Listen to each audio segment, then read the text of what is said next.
ಬರೋ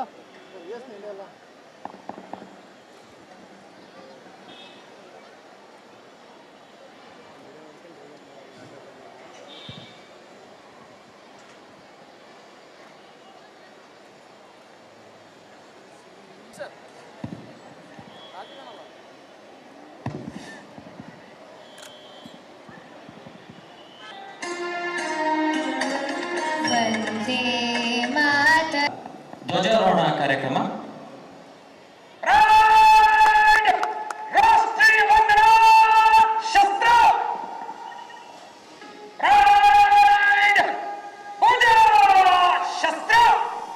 ಕವಾಯತಿನಲ್ಲಿ 24 ತುಕಡಿಗಳು ಭಾಗವಹಿಸಿದ್ದು ಕವಾಯತು ಪರಿವೀಕ್ಷಣೆಗೆ ಸಜ್ಜಾಗಿದೆ. ಪಥಸಂಚಲನದ ಮುಖ್ಯ ಅತಿಥಿಗಳಾದ ಶ್ರೀ ಎಸ್ ಮಲ್ಲಿಕಾರ್ಜುನ್, ಮಾನ್ಯ ಗಣಿ ಮತ್ತು ಭೂವಿಜ್ಞಾನ ಹಾಗೂ ತೋಟಗಾರಿಕೆ ಸಚಿವರು ಕರ್ನಾಟಕ ಸರ್ಕಾರ ಇವರು ಕವಾಯತಿನ ಮುಖ್ಯ ಸಮಾದೇಶಕ.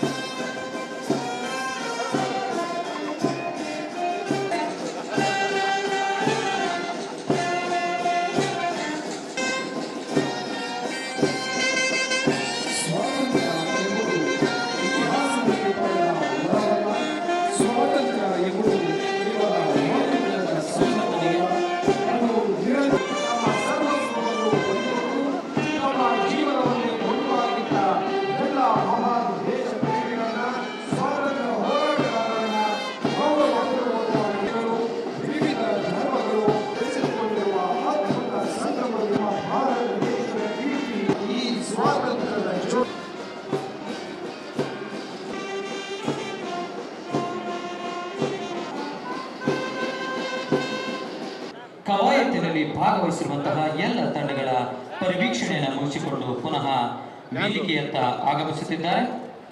ಮುಖ್ಯ ಅತಿಥಿಗಳಿಂದ ಅನುಮತಿ. ಪೊಲೀಸ್ ಸೇವೆ ಮಾನ್ಯ ಪೊಲೀಸ್ ಮಹಾನಿರೀಕ್ಷಕರು ಪೂರ್ವಯ ದಾವಣಗೆರೆಯವರಿಗೆ ಸಲ್ಲಬೇಕು. ಈಗಿನ ಅಕ್ಕದಲ್ಲಿ ಇಂದಿನ ಪಥಸಂಚಲನ ಪೊಲೀಸ್ ಸಶಸ್ತ್ರ ಮೀಸಲು ಪಡೆ ತಂಡದ ನಾಯಕರಾದ ಶ್ರೀ ನಾಗರಾಜ್ ಆರ್ಎಸ್ಐ ಇವರು ಮುಖ್ಯ ಅತಿಥಿಗಳನ್ನ ಸಲ್ಲಿಸಿ ಮುಂದೆ ಸಾಗುತ್ತಿದ್ದಾರೆ.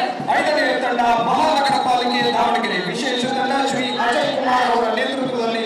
8ನೇ ತಂಡ ಜಿಎಫ್ಸಿಸಿ ಕಾಲೇಜ್ ಎನ್ಸಿಸಿ ತಂಡದ ನಾಯಕರಾಗಿ ಜಾವೇದ್ ವೈ ಇವರ ನೇತೃತ್ವ ತಂಡ ಮುಖ್ಯ ಅತಿಥಿಗಳಿಗೆ ಗೌರವ ವಂದನೆಯನ್ನ ಸಮರ್ಪಿಸಿ ಮುಂದೆ ಸಾಗುತ್ತಿದ್ದಾರೆ.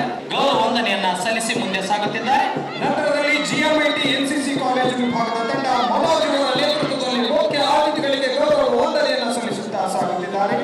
ಇದಾದ ಬಳಿಕ ಭಾರತ ಸೇವಾದಳ ವಿಶೇಷ ತಂಡ ಕುಮಾರಿ ಬಿಂದು ಇವರ ನೇತೃತ್ವದಲ್ಲಿ ಮುಖ್ಯ ಅತಿಥಿಗಳಿಗೆ ಗೌರವ. ಇದಾದ ಬಳಿಕ ಸಿದ್ಧಗಂಗಾ ಹೈಸ್ಕೂಲ್ ವಿಭಾಗದ ತಂಡ ಕುಮಾರಿ ಮಧುಪ್ರಿಯಾ ಇವರ ನೇತೃತ್ವದಲ್ಲಿ ಮುಖ್ಯ ಅತಿಥಿಗಳಿಗೆ ಗೌರವ ಸಮರ್ಪಣೆಯನ್ನು ಸಲ್ಲಿಸುತ್ತಾ ಸಾಗುತ್ತಿದ್ದಾರೆ. ಸಮರ್ಪಿಸಿ ಮುಂದೆ ಸಾಗುತ್ತಿದ್ದಾರೆ. ಇದರ ಬಳಿಕ ತದನಂತರದ ತಂಡ 20ನೇ ತಂಡ ರಾಷ್ಟ್ರೋತ್ಥಾನ ವಿದ್ಯಾಕೇಂದ್ರ ಹೈಸ್ಕೂಲ್ ವಿಭಾಗದ ಸ್ವಾತಂತ್ರ್ಯ ದಿನಾಚರಣೆಯ ಹಾರ್ದಿಕ ಶುಭಾಶಯಗಳು. ಆಗಸ್ಟ್ 15 ಪ್ರತಿಯೊಬ್ಬ ಭಾರತೀಯನ ಎದೆಯಲ್ಲಿ ದೇಶಭಕ್ತಿಯ ಅಲೆಗಳನ್ನು ಎಬ್ಬಿಸುವ ಪವಿತ್ರ ದಿನ. ಸುಮಾರು 200 ವರ್ಷಗಳ ಕಾಲ ಬ್ರಿಟಿಷರ ದಾಸ್ಯದಲ್ಲಿ ದೇಶವನ್ನು ಮುಕ್ತಿಗೊಳಿಸಿ ನಮ್ಮ ಹಿರಿಯರ 100 ವರ್ಷಗಳ ತ್ಯಾಗ ಬಲಿದಾನದಿಂದ ಕೂಡಿದ ಹೋರಾಟವನ್ನೇ ನಡೆಸಿದರು. ರಾಷ್ಟ್ರಪಿತ ಮಹಾತ್ಮ ಗಾಂಧೀಜಿಯವರ ನೇತೃತ್ವದಲ್ಲಿ ಪಂಡಿತ್ ಜವಾಹರ್ಲಾಲ್ ನೆಹರು, ಲಾಲ್ ಜಲಪತ್ ರಾಯ್, ಸುಭಾಷ್ ಚಂದ್ರ ಬೋಸ್, ಸರ್ದಾರ್ ವಲ್ಲಭಾಯ್ ಪಟೇಲ್, ಬಾಲ್ ಗಂಗಾಧರ್ ತಿಲಕ್, ಬಿಪಿನ್ ಚಂದ್ರಪಾಲ್, ಭಗತ್ ಸಿಂಗ್, ಸುಖದೇವ್, ರಾಜಗುರು ಮುಂತಾದ ಲಕ್ಷಾಂತರ ನಾಯಕರ ಅವಿರತ್ನ ಹೋರಾಟದಲ್ಲಿ ಫಲವಾಗಿ 1947 ಆಗಸ್ಟ್ 15 ನಮಗೆ ಸ್ವಾತಂತ್ರ್ಯ ಸಿಕ್ಕಿದ್ದು, 1887 ಪ್ರಥಮ ಸ್ವಾತಂತ್ರ್ಯ ಸಂಭ್ರಮದಿಂದ ಹಿಡಿದು 1942 ಕ್ವಿಟ್ ಇಂಡಿಯಾ ಬ್ರಿಟಿಷರೇ ಭಾರತ ಬಿಟ್ಟು ತೊಲಗಿ ಚಳುವಳಿವರೆಗೆ ನಡೆದ ಪ್ರತಿಯೊಂದು ಹೋರಾಟದಲ್ಲೂ ನಮ್ಮ ದಾವಣಗೆರೆ ಜಿಲ್ಲೆಯ ಪಾತ್ರ ಅತ್ಯಂತ ಪ್ರಮುಖವಾದದ್ದು. ದಾವಣಗೆರೆ ಹೆಮ್ಮೆಯ ಪುತ್ರರಾದ ಹಲ್ಲೂರು ನಾಗಪ್ಪನವರು, ಅಕ್ಸಾಳಿ ವಿರೂಪಾಕ್ಷಪ್ಪನವರು, ಬಿದಿರುಕುಂದಿ ನಿಂಗಪ್ಪನವರು, ಅಮಾಲಿ ತಿಪ್ಪಣ್ಣವರು, ಅದರಿ ನಿಂಗಪ್ಪನವರು ಹಾಗೂ ಮಗನಹಳ್ಳಿ ಹನುಮಂತಪ್ಪನವರು ಅಂದು ಬ್ರಿಟಿಷರ ಗುಂಡಿಗೆ ಎದೆಕೊಟ್ಟು ಪ್ರಾಣಾರ್ಪಣೆ ಮಾಡಿ ಹುತಾತ್ಮರಾದರು. ಈ ಮಹಾಚೇತಕಗಳಿಗೆ ನನ್ನ ಸಾಷ್ಟಾಂಗ ಪ್ರಣಾಮಗಳು. ಹಾಗೂ ಜಿಲ್ಲೆಯ ಅಭಿವೃದ್ಧಿ ಸ್ಪಂದಿನ ಬಗ್ಗೆ ಮಾತನಾಡಬೇಕೆಂದರೆ, ಕರ್ನಾಟಕ ಸರ್ಕಾರ ಸಚಿವನಾಗಿ ಹಾಗೂ ನಮ್ಮ ದಾವಣಗೆರೆ ಜಿಲ್ಲೆಯ ಉಸ್ತುವಾರಿ ಸಚಿವನಾಗಿ ಇಂದು ರಾಷ್ಟ್ರ ಧ್ವಜಾರೋಹಣ ನೆರವೇರಿಸುತ್ತಿರುವುದು ನನಗೆ ಸಿಕ್ಕ ಉನ್ನತ ಗೌರವ ಮತ್ತು ಹೆಮ್ಮೆ. ನವಭಾರತದ ಆಶಯದಂತೆ ನಮ್ಮ ಸರ್ಕಾರವು ಜಿಲ್ಲೆಯ ಸರ್ವಾಂಗೀಣ ಅಭಿವೃದ್ಧಿಗೆ ಬದ್ಧವಾಗಿದೆ. ನುಡಿದಂತೆ ನಡೆದ ಸರ್ಕಾರ ಪ್ರತಿಯೊಂದು ಮನೆಗೂ ಗ್ಯಾರಂಟಿ ಆಸರೆ ನಮ್ಮ ಹೆಮ್ಮೆಯಾಗಿದೆ. ಅಧಿಕಾರಕ್ಕೆ ಬಂದ ಮೇಲೆ ಜಾರಿಗೆ ತಂದ 5 ಗ್ಯಾರಂಟಿ ಯೋಜನೆಗಳು ಇಡೀ ದೇಶಕ್ಕೆ ಮಾದರಿಯಾಗಿದೆ. ಅಲ್ಲದೆ ಭೂ ಗ್ಯಾರಂಟಿ, ನೀರಾವರಿ, ಇ ಖಾತೆ, ಬಿ ಖಾತೆ ಮತ್ತು ಎ ಖಾತೆ ಇತ್ಯಾದಿ ಕಾರ್ಯಕ್ರಮಗಳು ನಗರ ಹಾಗೂ ಗ್ರಾಮೀಣ ಭಾಗದ ಮಹಿಳೆಯರ ಆರ್ಥಿಕ ಸ್ವಾವಲಂಬೀಕರಣಕ್ಕೆ ಬೆನ್ನೆಲುಬಾಗಿದೆ. ಶಕ್ತಿ ಯೋಜನೆಯಡಿಯಲ್ಲಿ ದಾವಣಗೆರೆ ಜಿಲ್ಲೆಯೊಂದರಲ್ಲೇ ಜೂನ್ 23ರಿಂದ ಜುಲೈ 26ರವರೆಗೆ 15.90 ಕೋಟಿ ರೂಪಾಯಿಗೂ ಹೆಚ್ಚು ಮಹಿಳಾ ಪ್ರಯಾಣಿಕರು ಉಚಿತವಾಗಿ ಪ್ರಯಾಣಿಸಿದ್ದು, ಇದಕ್ಕಾಗಿ ಸರ್ಕಾರಕ್ಕೆ 473 ಕೋಟಿ ವೆಚ್ಚ ಭರಿಸಿದೆ. ಶ್ರೇಯಸ್ಸು ಅವರಿಗೆ ಸಲ್ಲಬೇಕು.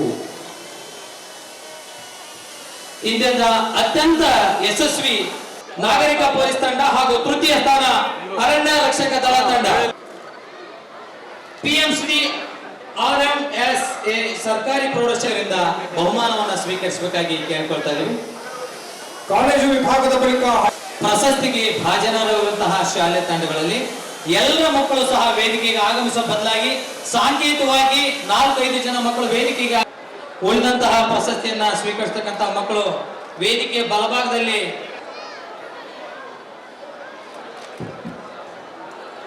ಬಹುಮಾನವನ್ನು ಸ್ವೀಕರಿಸಲು ಬಾಕಿ ಇರುವಂತಹ ಎಲ್ಲ ತಂಡಗಳು ದಯಮಾಡಿ ಪಾತ್ರಂ ಗೀತೆಯನ್ನು ಹಾಡಿದಂತಹ ಪುಷ್ಪ ಮಾಲಿಂಗಪ್ಪ ಶಾಲೆಯ ಮಕ್ಕಳು ಸಹ ಬಹುಮಾನವನ್ನು ಸ್ವೀಕರಿಸಬಹುದು.